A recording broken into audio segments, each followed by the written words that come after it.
Hi friends, let's discuss about a parallelogram, properties of parallelogram. Before discussing the properties of parallelogram, you have to know what you mean by parallelogram.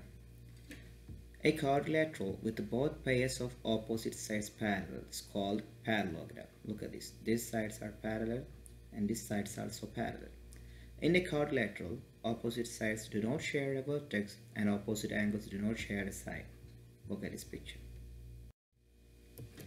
Now let's discuss the theorem 6.3. It states that if a quadrilateral is a parallelogram, then its opposite sides are congruent. Let's check with the figure. Here, if PQRS is a parallelogram, then can you guess RS should be congruent to what? Yeah, it should be congruent to PQ, and QR should be congruent to PS. So look at this. T should be congruent. Opposite sides are congruent. Now theorem 6.4. It states that if a quadrilateral is a parallelogram, then its consecutive angles, consecutive means x and y, nearest angles, y, x, x, y. Okay, these angles are supplementary. If a quadrilateral is a parallelogram, then its consecutive angles are supplementary. If PQRS is a parallelogram, then here x plus y, or it is x plus y, or this x plus y will be what? 180 degree.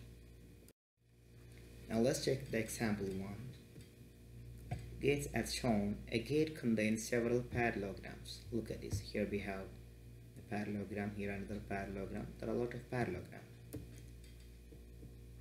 So in the parallelogram ABCD, you have to find measurement of angle ADC, this angle, when measurement of angle DAB equals 65. If this is 65, you have to find this angle. See, we'll apply the theorem 6.4. The consecutive angle pairs in parallelogram ABCD are consecutive angle pair, angle A and angle D. There should be supplementary. Yeah. So measurement of angle ADC, this angle, plus measurement of angle DAB, this angle should be equal 180 degree. Here already provided measurement of angle DAB equals 65. So we will apply here this one, the 65 here instead of measurement of angle DAB. So you will get measurement of angle ADC should be equal 180 degree minus 65. That means 115 degree. Let's check the theorem 6.5.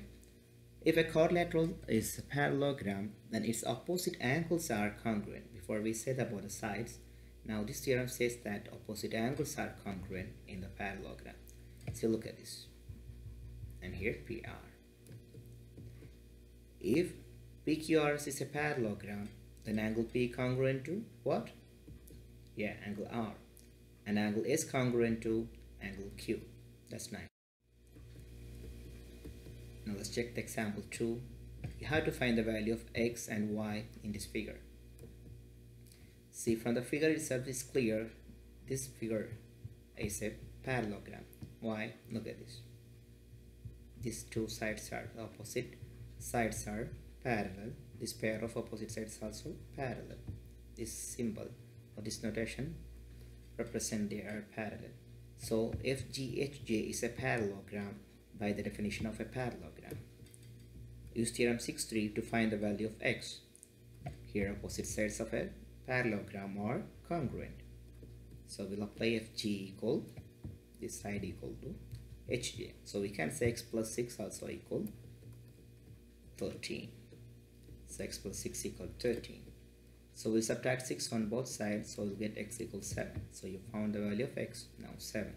Now let's check the value of y. How we'll find it? By theorem 6.5, measurement of angle F should be equal to what? Measurement of angle H. So measurement of angle F congruent to or equal to measurement of angle H. So we can say y equal 68. So in parallelogram FGHJ, x equal 7 and y equal 68. That's look at this. Here you have to find the x, you have to find the y, and you have to find z also.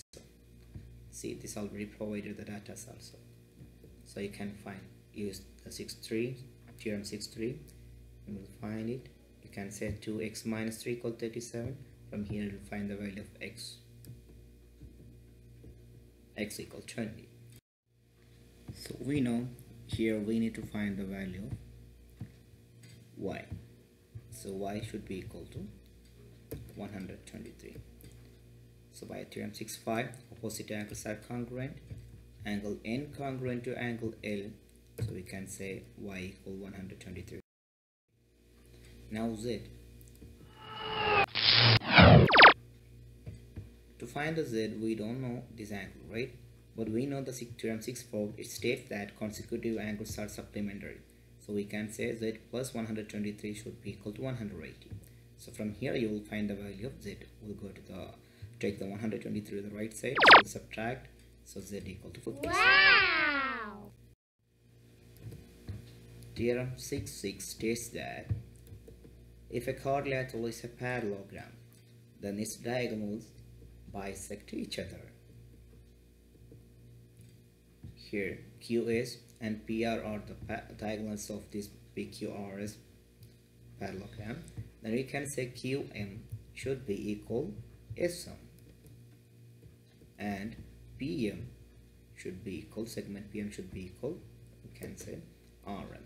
This is a theorem 6.6. Now let's check the example. Look at this picture.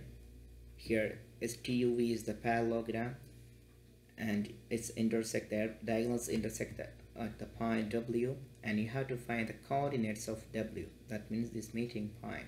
Okay, so how you will find? Of course you have to place something else here, right? First we are checking the theorem 6.6. The diagonals of a parallelogram bisect each other. So W is the midpoint of the diagonal TV and SU. So we know this W is the midpoint. So how you will find these coordinates? Let's check it. We will use the midpoint formula. What is the midpoint formula? It states that we know x1 plus, there are coordinates, right? x1 plus x2 over 2 comma y1 plus y2 over 2. So while you are applying here, we can say the midpoint of SU will be 6 plus 0 over 2. We know from here 1 2 3 4 5 6. See, this is 6, so 6, and x1 will be 6 and y1 will be, if you are considering this one, it's okay, x1 y1 no change, no problem. Okay, so x1 plus x2 y2 you can take, or x2 plus x1 also over 2 also you can take, no problem. So 6 plus 0 over 2 comma 5 plus 0 over 2. While you're taking this one, you can get 3 comma 5 over 2. So this point represent, 3 comma 5 2 will be represent the W. Same model question here also, you have to find the coordinates of Z. So the same formula we'll use the midpoint formula, and we'll find 7 over 2 comma 3 will be the midpoint of the Vx. The coordinate of Z will be 7 over 2 comma 3. In this question you have to find the value of MH. What is the MH? And you have to find FH. See here from the figure itself, it's clear it's a parallelogram, and MH should equal to F1. F1 is already provided, so we can say MH equal to 5. Now we have to find FH, so it will be F1 plus MH. We will add it, so 5 plus 5 will be. Now let's look at the next theorem. Theorem 6.7 states that if 3 or more parallel lines cut off congruent segments on one transversal, then they cut off congruent segments on every transversal. Let's check it. If AB, the line AB parallel to CD, parallel to EF, and AC, look at this, the point in between these two parallel lines, and see, look at this, AE act as a transversal, right? So here AC congruent to CE. If it is like that, we can say BD also congruent to TF. Let's see, there 6.7 states. So you have a question like this, and you have to find EH. Okay, from here to here, you know it's already provided, so find it.